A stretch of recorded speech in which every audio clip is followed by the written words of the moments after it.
जी, hello viewers, मैं हूँ कमर चीमा। और व्यूअर्स, जैसा कि आप देख रहे हैं, आपके सामने मौजूद हैं जनाब कर्नल दानवीर सिंह साहब। किसी तारफ़ के मोहताज नहीं हैं, हमारे साथ अक्सर गपशप भी करते रहते हैं, भारतीय चैनल्स पे भी अपना शो भी करते हैं और अपनी जो पॉलिटिकल एंड स्ट्रैटेजिक एनालिस्ट भी हैं और ओपिनियन भी देते रहते हैं। कर्नल साहब, आपके वक़्त का बहुत शुक्रिया सर। बहुत बहुत शुक्रिया। बड़ी मेहरबानी। अच्छा कर्नल साहब, ये बताइएगा, आज आपसे जो चीज़ पूछनी है, काफ़ी देर के बाद आज आपसे एलओसी पे बात करनी है। ये 2003 का सीज़फायर एग्रीमेंट हुआ, दोनों ममालिक ने बड़ा एप्रिशिएट किया, वहाँ की अफ़वाज और यहाँ के भी। ज़ाहिर बात है, वहाँ की भी पॉलिटिकल गवर्नमेंट जो सेटअप है, उसकी भी सपोर्ट थी और यहाँ पे भी सपोर्ट थी। लेकिन एक और माहौल बनता नज़र आ रहा है और वो माहौल ये बनता नज़र आ रहा है कि जैसे एलओसी के ऊपर तो कुछ नहीं हो रहा। गो के मैं एक बात बताऊं, पाकिस्तान के एक सहाफ़ी हैं, हामिद मीर साहब, आप जानते होंगे उनको। वो कहते हैं कि रिसेंटली इंडिया ने एलओसी पे वायलेशन की है, लेकिन पाकिस्तान ने कोई जवाब नहीं दिया। चले, इस स्टोरी को मैं साइड पे रख देता हूं। लेकिन एक चीज ये लग रही है कि जो मिसट्रस्ट है वो बढ़ रहा है, क्योंकि ये कहा जा रहा है, भारत के मीडिया की तरफ से कहा जा रहा है कि पाकिस्तान जो है वो ड्रोन्स के जरिए वेपन्स फेंक रहा है और वहां पे मुजाहिदीन को वेपन्स भेज रहा है। तो ये इस तरह का जब माहौल क्रिएट होता है, आप नहीं समझते ये एक अनऑफिशियल तरीका है मामलात को, मामलात खराब होने की तरफ जा रहे हैं? अगर इस तरह की बातें आती हैं, आपके मीडिया पे आती हैं, अभी पाकिस्तान के मीडिया पे तो कुछ नहीं आ रहा। आप इस सिचुएशन को कैसे देखेंगे? देखिए, सबसे पहले तो हमें ये बात रखनी पड़ेगी कि जो सीज फायर है, ये बहुत अच्छी चीज हुई दोनों मुल्कों में। एक एनालिसिस, इनफैक्ट मैं एक पाकिस्तानी जर्नलिस्ट से ही बात कर रहा था और कल ही बात कर रहा था मैं, और उसने मेरे को बताया कि पाकिस्तान की तरफ से 2 बिलियन पाकिस्तानी रुपीस का खर्चा हर महीने हो रहा था एलओसी को गर्म रखने में। ये एक पाकिस्तानी जर्नलिस्ट, मैं जान के नाम नहीं ले रहा हूँ, आप समझ गए होंगे कि मैं किसकी बात कर रहा हूँ। अभी हम उसके बारे में बात भी कर रहे थे प्रोग्राम शुरू होने से पहले। तो उन्होंने बोला कि 2 बिलियन पाकिस्तानी रुपीस खर्च हो रहे थे एलओसी के ऊपर। तो ये जिस तरीके से पाकिस्तान के अंदर इकोनॉमिक हालात हैं, ये पाकिस्तान के मंसूबे को सर्व करता है। लेकिन जो राइट विंग लॉबी है पाकिस्तान के अंदर, जो कश्मीर का मामला एकदम हाइट पर रखना चाहती है, उनको ये खुशगवार साबित नहीं हो रहा। सिमिलरली हमारे यहाँ भी कुछ लोग ऐसे हैं जो बिल्कुल नाखुश हैं कि एलओसी के ऊपर कोई एक्शन नहीं हो रहा है।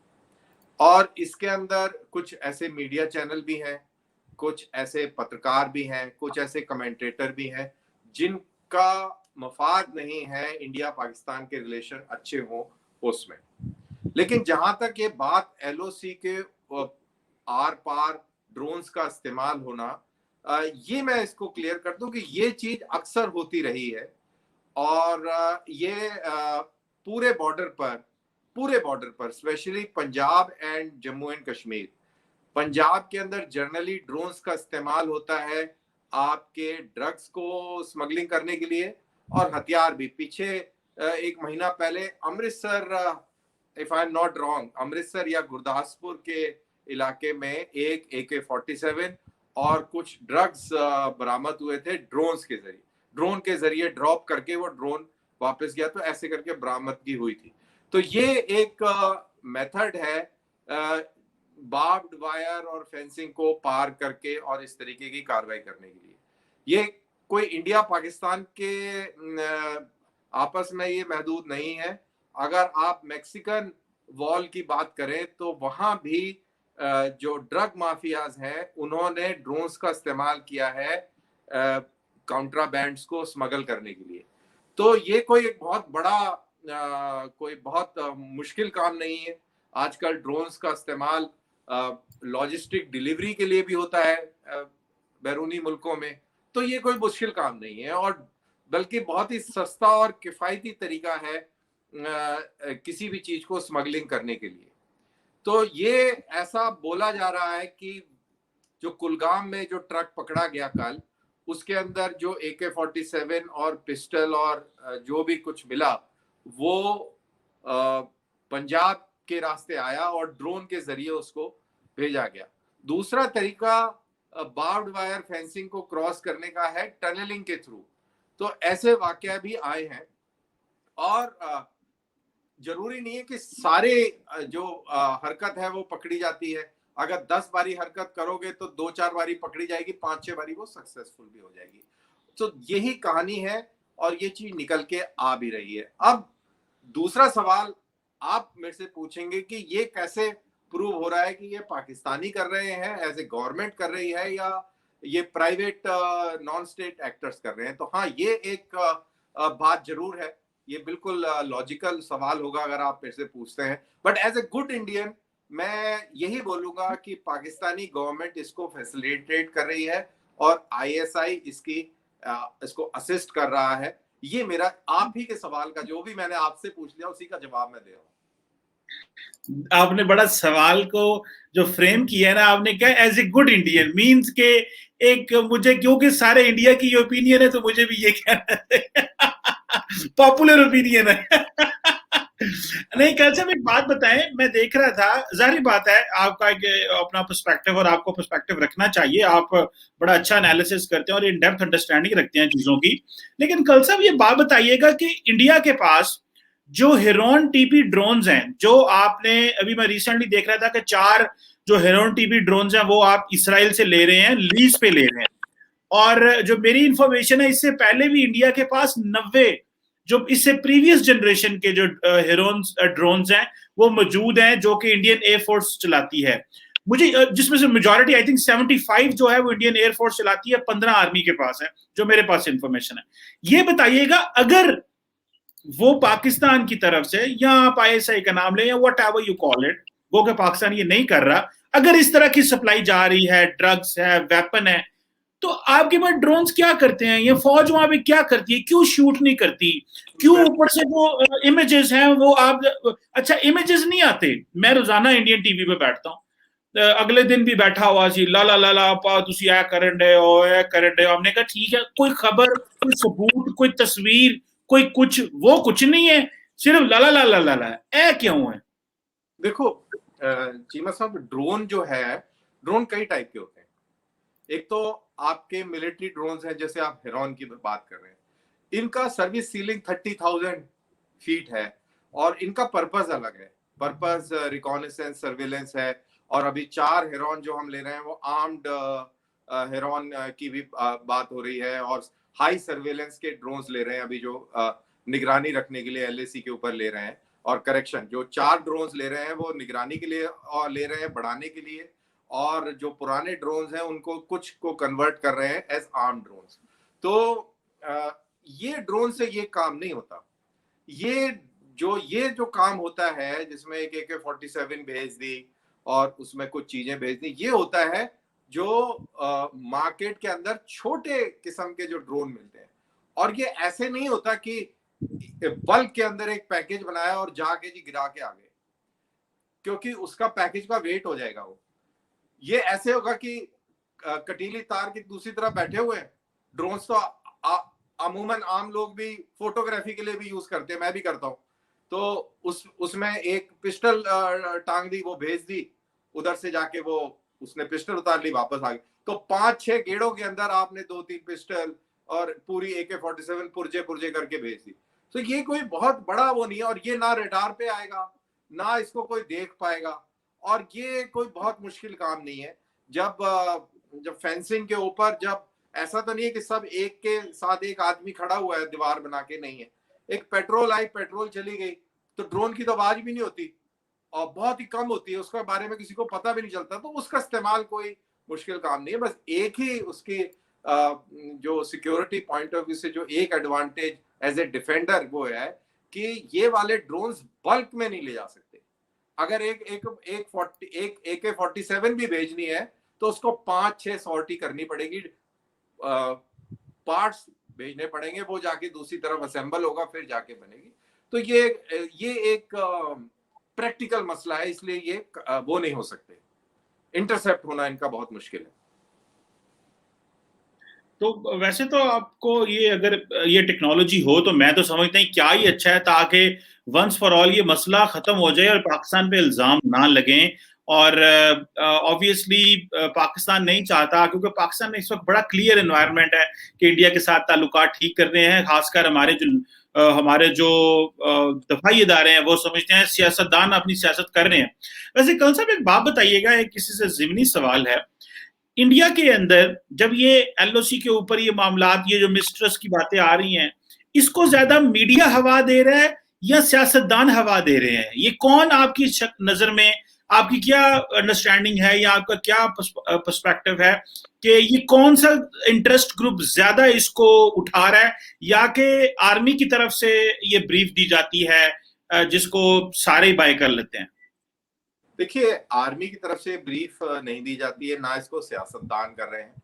और कोई भी इंसिडेंट होता है उसकी रिपोर्टिंग तो होती है एज एन इंसिडेंट। अब उसको कितना आपने उछाल देना है, कितना उससे माहौल आपने अपनी टीआरपी बनानी है, ये एक मीडिया हाउस के ऊपर डिपेंड करता है। क्या सारे मीडिया हाउस ऐसे कर रहे हैं? इसका जवाब है नहीं। कुछ मीडिया हाउस ऐसा करते हैं और कुछ ऐसा नहीं करते हैं। इनफैक्ट जो रिस्पॉन्सिबल मीडिया है वो इस तरीके की बातें इस लेवल पर नहीं उछालता है, क्योंकि ऐसा करने से, जैसा आप बता रहे हैं, कि एक शक व शुबा का माहौल पैदा होता है। तो अगर आप जितने भी मेन स्ट्रीम इंडियन चैनल देख लें, उनका एनालिसिस करें, और तो आपको इसका जवाब मिल जाएगा कि आपने जो सवाल पूछा है कि इसको कौन उठाता है।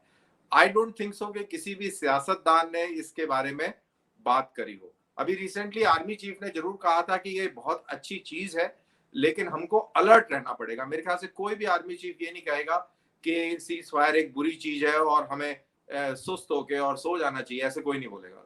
कोई भी आर्मी चीफ यही बोलेगा कि सीज फायर एक बहुत अच्छी चीज है, लेकिन हमें अलर्ट रहना चाहिए। तो मेरे ख्याल से बस यही स्टेटमेंट दिया है, उसके अलावा तो ऐसा कुछ दिया नहीं। किसी सियासतदान ने, कोई आप कोट कर दे मेरे को कि किसी ने कुछ बोला हो। या मेन स्ट्रीम टेलीविजन की अगर बात कर रहे हैं, तो आप जितने भी चैनल हैं, 5-6 हैं, उनमें से आप लिस्ट कर दें कि कितनों ने बोला, कितनों ने नहीं बोला। और इंडियन न्यूज़पेपर आप इंटरनेट पे देख ही सकते हैं। तो मेजर इंग्लिश न्यूज़पेपर जो है, बड़े बड़े, इनके अंदर कोई हेडलाइन इस टाइप की नहीं बनी है। ये एक स्निपेट और छोटा कहीं कोई पैराग्राफ जरूर होगा, which is reporting an incident. It's normal. It's normal. अच्छा, कल साहब थोड़ा इस पॉइंट से आगे निकलता हूं और आपके फौजी होने का फायदा उठाते हुए थोड़ी आपसे ये बात पूछना चाह रहा हूं कि ये जो इंडियन आर्मी के अंदर इंडियनाइजेशन लाने की बात की जा रही है, कि फॉर एग्जांपल ये कहा जा रहा है जी कि वो जो पुरानी ट्यून्स थी वो बदली जाएं, और जो प्री 1947 की जो बैटल ऑनर्स थे वो बदले जाएं, और इंडियन फौज को ज्यादा इंडियन किया जाए, और जो वॉर हीरोज बदले जाएं, जो टेक्स्ट हैं अर्थशास्त्र का इस्तेमाल हो। मतलब ये बहुत, ये जो इंडिया का 75th जो इंडिपेंडेंस ईयर आ रहा है, how do you see this? Because बहुत सारे लोगों को मैंने ये भी सुना है कि वो ये समझ रहे हैं और ये कह रहे हैं कि नरेंद्र मोदी साहब जो हैं वो जो हिंदू रिलीजियस प्रैक्टिसेस हैं वो फौज के अंदर लेके आ रहे हैं। This is what I have heard. How do you see this? Either this is Indianization, this is nationalism, or this is something like कि आप जो हिंदू जैसे रिलीजियस एक एनवायरनमेंट है वो फौज के अंदर ला रहे हैं। How do you view as a soldier since you have served in the Indian Army? देखिए, इंडियन आर्मी इंस्टीट्यूशन इतना स्ट्रांग है कि कोई भी पॉलिटिकल इदारा जो जो हुकूमत में है, वो अगर सोचता है कि वो पूरा ऐसे बदली कर देगा तो गलत फहमी है। एक बहुत अच्छा उदाहरण और एग्जाम्पल हमारे सामने है। एक मुलायम सिंह यादव करके एक डिफेंस मिनिस्टर होते थे, और उन्होंने ये शुरुआत कर दी थी फौज में कि हिंदी का ही इस्तेमाल होगा। उन्होंने जितने भी इंसिग्निया थे वो सब हिंदी में कर दिए थे, लेकिन विद इन 1 ईयर और सो जब वो डिफेंस मिनिस्ट्री से हटे तो इंडियन आर्मी ने रिवर्ट कर दिया टू इंग्लिश, बिकॉज इंग्लिश जो है वो पंजाबी भी जानता है, कश्मीरी भी समझता है, और मद्रासी भी समझता है, नागालैंड का आदमी भी समझता है, पढ़ सकता है। लेकिन हिंदी को कश्मीरी नहीं पढ़ सकता, तमिलनाडु वाला नहीं पढ़ सकता, केरला वाला नहीं पढ़ सकता, नागालैंड वाला नहीं पढ़ सकता।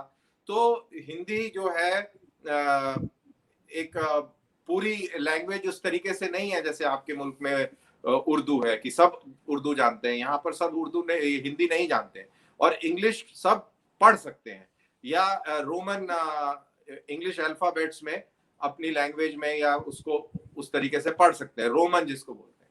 अब जहां तक रिवायत और प्रैक्टिसेस का सवाल है, आपने धुन की बात करी, तो मेरे को लगता है कि यस, धुनों को बदली करना चाहिए, क्योंकि जो गानों की जो धुनें हैं, जो ट्यून्स हैं, इंडियन आर्मी और पाकिस्तान आर्मी की ट्यून्स एक ही है, क्योंकि हम लोगों ने ब्रिटिश से इनहेरिट करी, लेकिन हमारा जवान जो है वो नहीं उस चीज को समझता, उसको वो म्यूजिक जो है वो समझ में ही नहीं आता, वो सिर्फ वो डग्गे की बीट पर और वो कदम ताल कर लेता है, लेकिन वो क्या बज रहा है ये उसको समझ नहीं आता, वो क्योंकि वो उसकी फोकलोर नहीं है, फोकलोर है वो अंग्रेज की, अंग्रेज के वहां पे वो बजाओगे तो वो बच्चा बच्चा उस चीज से आइडेंटिफाई कर लेगा, because it is their culture, it is their folk song.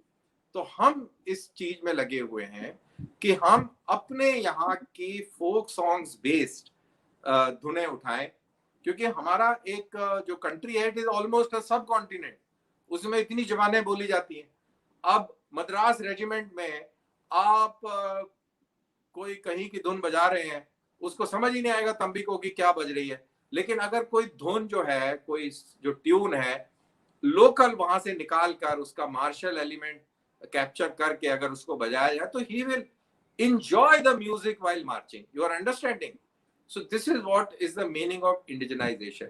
इसी तरह मेरे पंजाबी ट्रूप्स हैं, कितनी सारी पंजाबी धुनें हैं जो कि वो बज सकती हैं, जिससे जोश आएगा, जिसको समझेगा वो, जिसको वो अपने मन में गुनगुनाएगा। See, there has to be a connect. तो अब अंग्रेजों को छोड़े हुए 75 साल हो गए, so मेरे ख्याल से it is very important that we revisit our this thing. अब जहां तक अर्थशास्त्र का सवाल है चीमा साहब, बड़ी इंटरेस्टिंग चीज आपको बताता हूं कि पाकिस्तान के स्टाफ कॉलेज क्वेटा में अर्थशास्त्र पढ़ाया जाता है, हमारे यहाँ पे इसको फॉर्मली पढ़ाया नहीं जाता है, और अर्थशास्त्र is nothing but it is about foreign relations, it is about diplomacy, it has got nothing to do with religion, religious text नहीं है वो, it is practical diplomacy and military strategy और इस सब चीज के इर्द गिर्द है, दैट इज व्हाई पाकिस्तान में उसको पढ़ाया जाता है। नहीं, वो आपकी बात बिल्कुल सही है। आप स्टाफ कॉलेज को छोड़ें जनाब, अर्थशास्त्र जो की बात की, जो चंकिया कुटेलिया जिसे आप बोलते हैं, जो आपके बड़े, हम असी कहने चांकिया असी कहने हैं, इतने साड़ी जुबान है पंजाबी च असी कहने हैं चांकिया ने है क्या, चांकिया ने है क्या। जो चनकिया था आपका, ये जो चंकिया कुटेलिया था, कल साहब, ये मैंने मास्टर्स में, मैं जब इंटरनेशनल रिलेशंस का मास्टर्स कर रहा था, तो वहां पे defence and strategic studies not defence strategic studies का एक सब्जेक्ट था, और मेरे प्रोफेसर है डॉक्टर जफर नवाज जसपाल, बड़े सीजन्ड प्रोफेसर हैं और बड़ा ग्लोबली बड़ा नाम है उनका। वो उन्होंने हमें आर्म्स कंट्रोल भी पढ़ाया, उन्होंने स्ट्रेटेजिक थॉट पढ़ाया। जब उन्होंने हमें स्ट्रेटेजिक थॉट पढ़ाया तो उस पे उन्होंने हमें आके ये पढ़ाया, और मैंने पहली दफा, मुझे ये 2007-8 में जब मैं पॉलिटिक्स पढ़ रहा था, तो तब मुझे पता चला कि ये भी कोई शख्सियत का नाम है। आपको तो पता है चाणक्य ने ये कहाँ लिखी अर्थशास्त्र? मैं अटक में या कहीं इधर समवेयर यहाँ पे पाकिस्तान में किसी एरिया में, रावलपिंडी इस्लामाबाद के बिल्कुल नजदीक एक जगह है तक्षशिला। हाँ, इधर ही, बिल्कुल इधर ही। हाँ, तो आप ही के इलाके में लिखे, और ये हमारा नहीं है, ये आपका है। नहीं, अच्छा, वैसे मजे की बात बताऊं, कल साहब, अच्छी बात हो, एकेडमिक बात हो, पढ़ी लिखी बात हो, किसी ने भी की हो, हम देखिए, हम जो नॉलेज है उसको कैसे मजहबी रंग दे सकते हैं। वो अगर चाणक्य ने लिखी, या किसी मुसलमान ने लिखी, या किसी ईसाई ने लिखी, चाइनीज ने लिखी, नॉलेज तो नॉलेज है, उसका तो कोई मजहब नहीं है, वो तो एक्सीलेंस है। ये भी मैं आपसे बात करने लगा था। एक आखिरी छोटा सा सवाल आपके, बस आखिरी करने लगो, ये बताइएगा कि जिस तरह अभी संजू भी हमने पढ़ा, और ये जो आर्ट ऑफ वॉर है, संजू की बुक मैंने बहुत पढ़ी, मैंने पढ़ाई, और मैंने इसके बुक रिव्यू भी बच्चों को बहुत दिए हैं अपनी क्लासों में, और ये मैंने तभी स्ट्रेटेजिक थॉट पढ़ते हुए पढ़ी। अच्छा, आपके मिलिट्री में ये भी बातें हो रही हैं कि भाई आप संजू क्यों पढ़ रहे हैं, आप जो ब्रिटिश स्ट्रेटेजिस्ट था लिटिल हार्ट, उसको क्यों पढ़ रहे हैं? और ये हमने भी पढ़ा हुआ लिटिल हार्ट को, जब मैंने बताया, और क्लाउज़विट्ज़ को भी पढ़ा। आई थिंक ये एयरफोर्स के रिलेटेड था, मुझे भूलती जा रही हैं बातें। ये जो जर्मन एक जनरल था, तो वो कह रहे हैं कि भाई ये जो इंडियनाइजेशन होनी चाहिए तो इंडियन स्कॉलर पढ़ने चाहिए, या उनको अहमियत देनी चाहिए in terms of building the strategic culture, क्योंकि शायद जो चाणक्य है वो उस जो अर्थशास्त्र थी वो ज्यादा बेहतर साउथ एशियन स्ट्रेटेजिक कल्चर को एक्सप्लेन कर सकती है as compare to little heart या क्लासवेट्स या सन्जू। How do you see this? ये क्यों कन्वर्ट किया जा रहा है? लिटरेचर तो लिटरेचर है, जहां का भी मर्जी पढ़ा जाए, यहाँ फिर इंडियनाइजेशन में इसको एम्पावर कर रहे हैं आप। कन्वर्ट नहीं करा जा रहा है। उनका ये पॉइंट है कि यार आपने पूरी दुनिया के पढ़ लिया, अपना भी पढ़ लो। उनका सिर्फ ये कहना है, कहते हैं यार आपने सुनजू, क्लॉज़विट्ज़ और ये सारे पढ़ लिए, और ठीक है बहुत अच्छी बात है, और लेकिन अपना भी तो पढ़ लो। हमारे पास भी तो था एक जिसको दुनिया पढ़ रही है, अमेरिका में पढ़ाया जाता है उसको, उसको पाकिस्तान में पढ़ाया जाता है, उसको चाइनीज उसको पढ़ रहे हैं, तो बोल रहे हैं यार तुम भी पढ़ लो।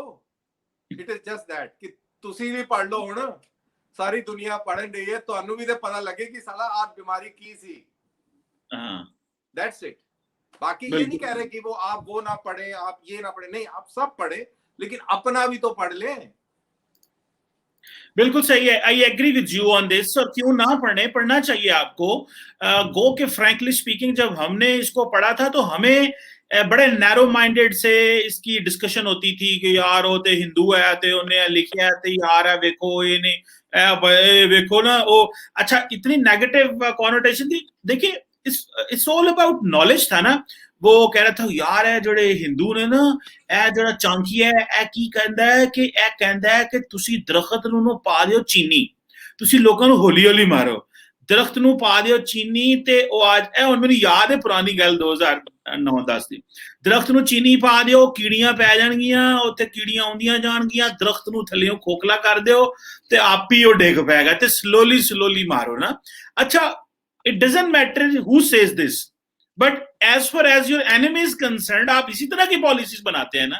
लेकिन हमने इसको, भाई आपने, अगर आप समझते हैं कि आपका लॉन्ग टर्म एनिमी है, सोल्यूशन नहीं निकल पा रहे, और आप किसी जो एक डेजिग्नेटेड पैटर्न है उस पर नहीं चल पा रहे, तो फिर आप सोचते हो यार इसको किस तरह खत्म करें कि इसको इसका दुश्मन भी ना बने और ये खत्म भी हो जाए। तो इसको और भी बहुत सारे लोगों ने बहुत सारे अंदाजों में कहा होगा, लेकिन असी क्योंकि पाकिस्तान ने हिंदू बनाता, तो देखो हिंदू कह रहे हैं ते एंड है, तो मतलब दैट वाज बाद में पता चला यार। But otherwise it is a normal plain strategy. इसमें कोई ऐसी कोई चीज नहीं है कि उसमें कोई मजहब का कोई वो रोल है। इट इज अ स्ट्रेटजी कि आप दुश्मन को कैसे टैकल करेंगे। तो उसमें ये भी एक पॉइंट है, ये भी एक पॉइंट है। बिल्कुल सही, बिल्कुल सही। थैंक यू वेरी मच कलसा for your time and for your valuable understanding, for making us understand both of these ideas। एक तो इंडियनाइजेशन ऑफ इंडियन आर्मी की बात हो गई, एंड देन द मिसट्रस्ट की बात होगी। Thank you very much. Thank you ji, thank you Cheema साहब, गॉड ब्लेस।